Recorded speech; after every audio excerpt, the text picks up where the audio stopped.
pessoal, meu nome é Claudirene e sou graduanda da Universidade Estadual do Sudoeste da Bahia. E junto com a Miriam, Gisele e Rebeca, vamos apresentar a vocês os conteúdos sobre as bases moleculares da adaptação ao treinamento físico, os eventos sinalizadores que levam ao crescimento do músculo induzido pelo treinamento de resistência. Sobre o treinamento de resistência, vamos falar sobre as ligações existentes entre o músculo e a fisiologia sistêmica e o destreinamento subsequente ao treinamento de resistência.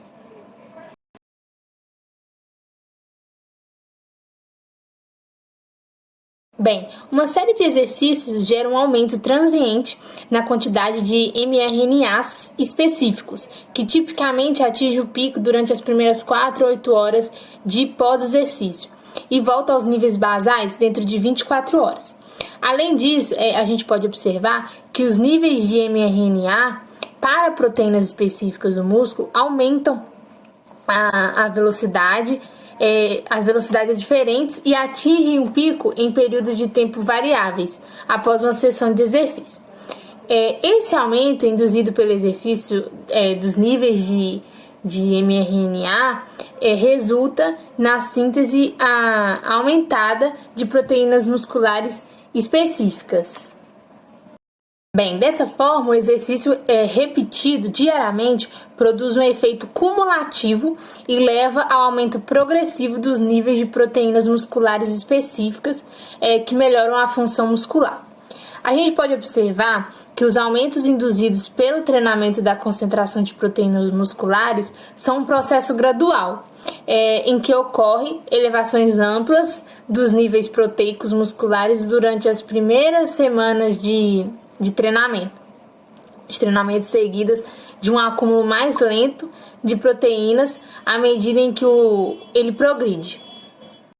Como foi visto até aqui, o músculo esquelético é um tecido bastante adaptável, que responde ao treinamento físico aumentado, à expressão de múltiplos genes. As características da adaptação muscular induzida pelo exercício são específicas para o volume, intensidade e frequência de treinamento. Ou seja, as adaptações específicas que ocorrem nas fibras de músculo esquelético resultam do tipo de exercício que fornece o estímulo, que fornece aquele estímulo. O treinamento de resistência prolongado resulta numa variedade de adaptações metabólicas, por exemplo, volume mitocondrial aumentado e pouca alteração do tamanho da fibra muscular. Já o exercício de força com carga mais pesada resulta no aumento da síntese de proteínas contráteis e hipertrofia muscular. Falando agora sobre as vias transdutoras de sinais primários do músculo esquelético, o conhecimento atual sobre os mecanismos precisos que permitem ao músculo esquelético interpretar e responder a diferentes tipos de exercício, ele é incompleto. Mesmo assim, podemos saber que existem vários mensageiros primários participando da adaptação induzida pelo exercício que ocorre na musculatura esquelética. Os 4 primeiros sinais de adaptação muscular durante o exercício incluem o alongamento muscular, elevação dos níveis celulares de cálcio, alta concentração de radicais livres e reduções dos níveis musculares de fosfato e energia.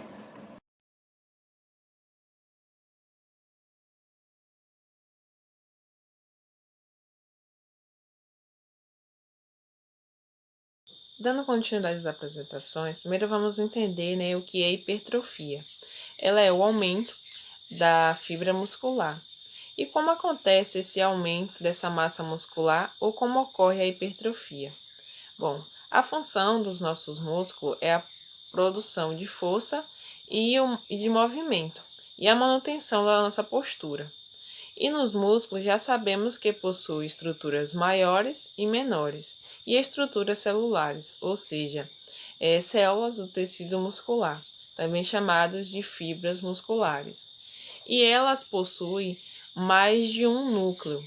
E ao redor da fibra muscular temos o que chamamos de células satélites. E elas são responsáveis pelo aumento da massa muscular. Essas células satélites, elas têm esse nome porque elas ficam na periferia da fibra muscular. mas elas estão conectadas à fibra muscular através da membrana basal.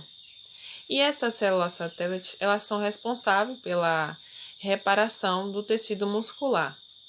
Quando acontece uma microlesão, quando isso acontece, elas se dividem, né, e se diferencia. E a célula nova, ela se divide em várias outras células e elas se deslocam até o local da lesão muscular e auxilia, né, no processo da reconstrução muscular, fazendo com que o músculo tenha maior quantidade de material celular. Então, ele tem um maior volume, né? E dessa maneira ele vai tornar um pouco maior. E assim que acontece de forma estrutural o ganho de massa muscular ou o ganho de hipertrofia.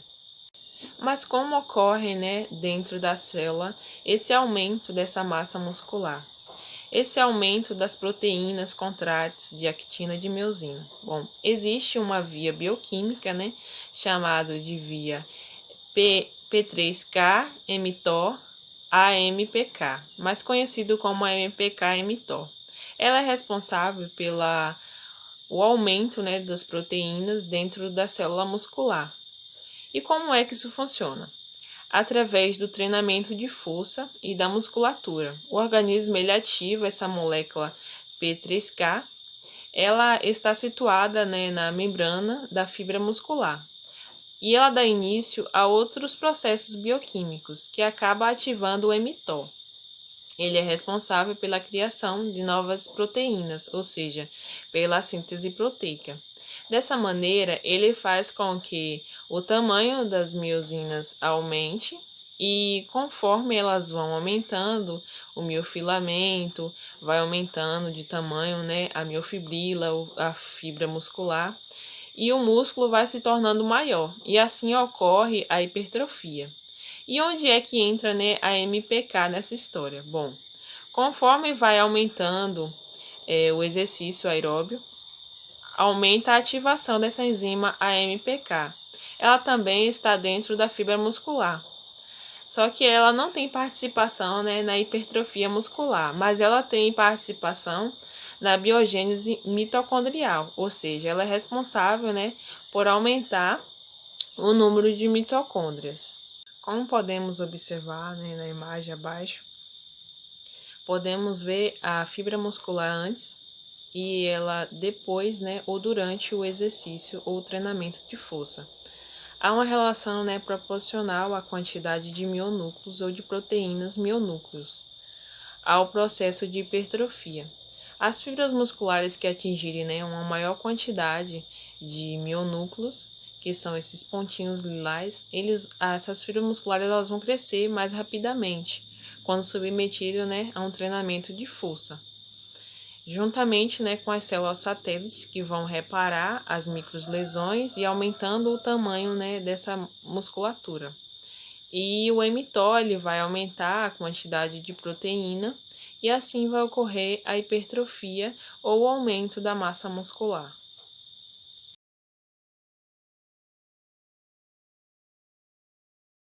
As primeiras partes do capítulo abordaram as alterações no músculo submetido ao treinamento de resistência. Isso em relação à manutenção da homeostasia em um trabalho submáximo prolongado.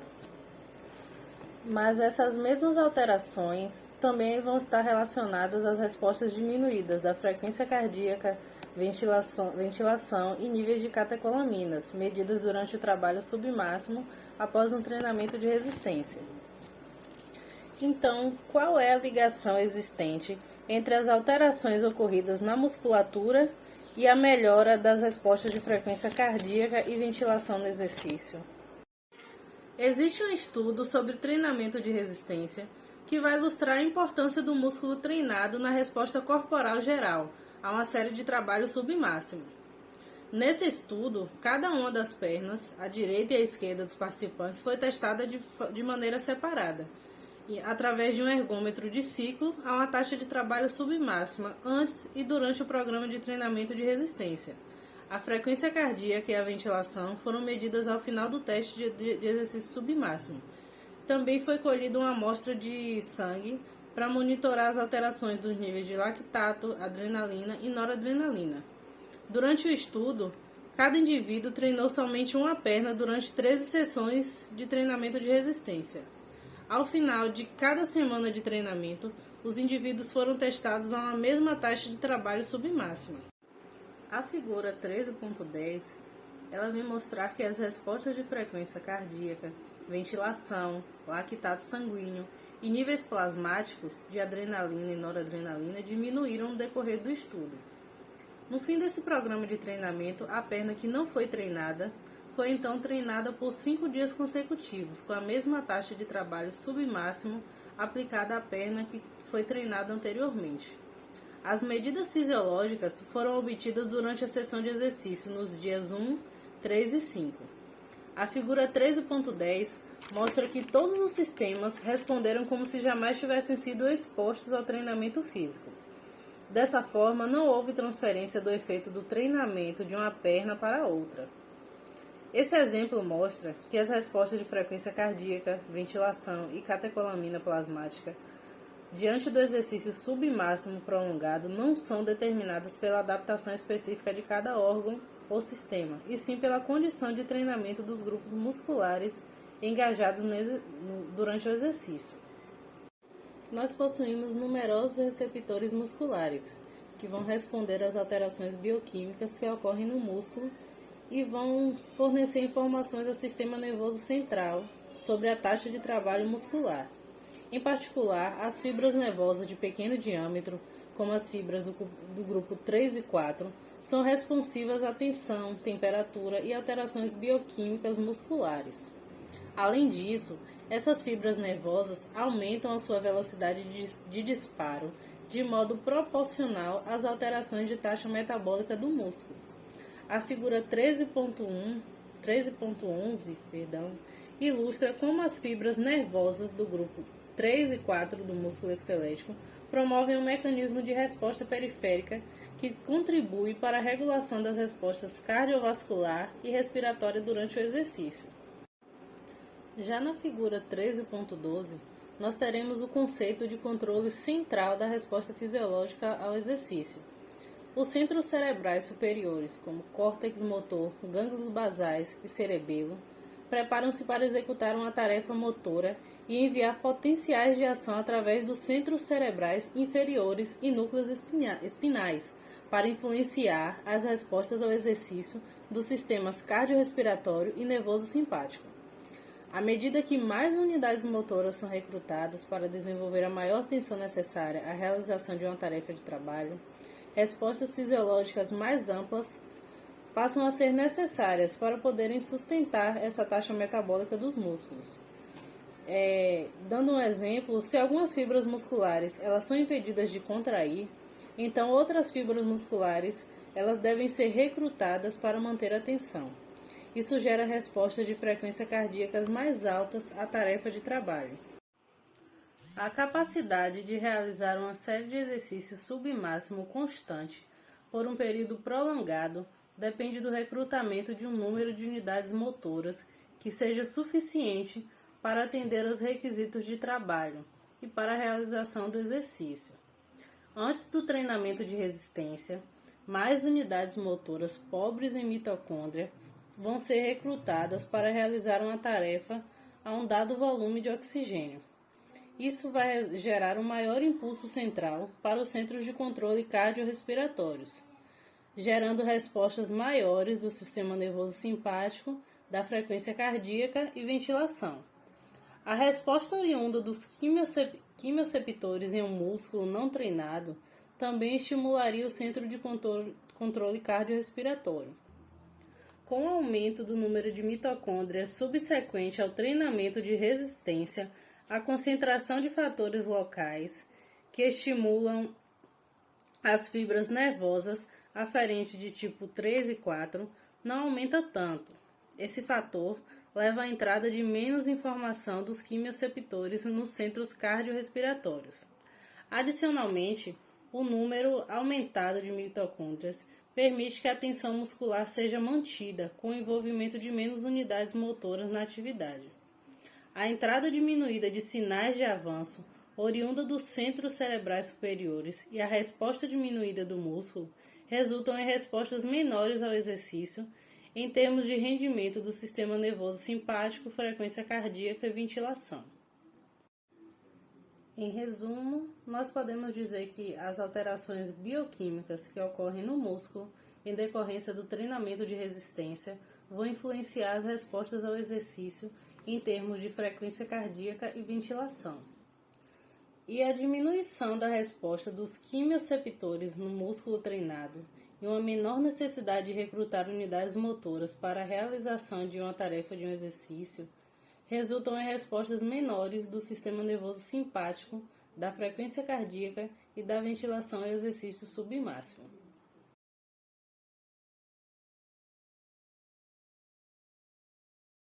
Para finalizar, é importante falar sobre o destreinamento subsequente ao destreinamento de resistência. Bom, de acordo com o livro Paus e House, foi possível entender que após a interrupção do treino, esse volume de O2 máximo, ele começou a declinar rapidamente, ou seja, pôde observar que ao acontecer isso, foi caindo em cerca de 8% em um período mínimo de 12 dias, após a parada dos treinamentos, e diminuiu em quase 20% após 84 dias de destreinamento. Essa diminuição de VO2 máximo ocorreu com a interrupção do treinamento e se deve a uma diminuição tanto do volume sistólico máximo como das extrações de oxigênio, o inverso do que ocorre com o treinamento. Dessa forma, esse desempenho nos exercícios durante as realizações de tarefas com exercícios submáximos também diminuiu rapidamente após os destreinamentos, por conta principalmente de um declínio do número de mitocôndrias nas fibras musculares. Bom, de forma mais clara e objetiva, o que é o destreinamento físico? O destreinamento físico ele é nada mais do que pode ser resumido em perder de forma lenta ou gradual os ganhos de sua rotina esportiva, seja em músculo ou performance, e sendo dessa forma, no decorrer desse processo, vai sentir aquela diferença enorme, tanto de rendimento quanto física. E ao parar de treinar, é o início do processo de destreinamento. Para clarear mais a mente, exemplo, em torno de 2 a 4 semanas que esse rendimento pode ser mantido, mas durante o tempo, aquela queda já poderia se perceber. Um dos fatores para que isso ocorra é porque o estoque de glicogênio ele está resumindo a cada momento. Falando agora um pouco da figura 13.13 do livro de Powerhouse, é importante entender que essa apresentação mostra as alterações ocorridas em termos de absorção do oxigênio máximo, do débito cardíaco, do volume sistólico, da frequência cardíaca e da extração de oxigênio. Ao longo de um período de 84 dias, como eu falei lá no primeiro slide, de ausência de treinamento. Essa diminuição inicial, que são os primeiros 12 dias do VO2 máximo, foi totalmente decorrente da diminuição do volume sistólico. Por quê? Uma vez que essa frequência cardíaca e a diferença de AV e O2 permanecerão as mesmas ou vão aumentar. Tal diminuição súbita desse volume sistólico máximo parece provir de perda rápida de volume plasmático com o destreinamento. Já falando do volume plasmático, foi assim artificialmente restaurado por uma infusão e o VO2 máximo aumentou e atingiu os valores de pré-destreinamento. Dessa forma, foi confirmado em um estudo que demonstrou que essas expansões de 2 kk 300 ml de volume plasmático aumentou o VO2 máximo, mesmo quando essa concentração de hemoglobina estava reduzida. Ainda assim, falando da figura 1313, também ela foi demonstrada para que observássemos que entre esses dias 21 e 84 de destreinamentos, essa diminuição de VO2 máximo, ele decorreu dessa diminuição na diferença do AIV e O2. E associam-se esse fato a uma diminuição do número de mitocôndrias no músculo. Ou seja, enquanto ocorre essa densidade de capilares permaneceu inalteradas. E essa capacidade oxidativa geral do músculo esquelético, ele diminuiu, sendo que o percentual de fibras do tipo LLA caiu de 43% para 26%. E o percentual de fibras do tipo LLX também ocorreu uma influência nesse desempenho nos exercícios de resistências submáximos. Exemplificando mais o que eu quero falar, é uma experiência em comum a maioria daqueles que vão treinar para uma corrida, uma natação e um ciclismo é perceber que essa interrupção dos treinamentos de apenas 14 dias pode exercer impacto sim negativo sobre o desempenho submáximo. E isso também deve ser primariamente a uma diminuição do número de mitocôndrias no nosso músculo. E de fato que essa capacidade oxidativa mitocondrial muscular, ela ocorrerá a uma alteração rapidamente, tanto do início como no final do treinamento. É isso, galera. Agora, para fazer a conclusão, eu vou estar explicando um pouco sobre a figura 13.14, que foi também escolhido do livro e tirado do livro Powers e House. Bom, quando ao mostrar rapidamente que a concentração muscular de mitocôndrias aumentada lá no início do treinamento, ela vai se tornar 2 vezes maior em cerca de 5 semanas.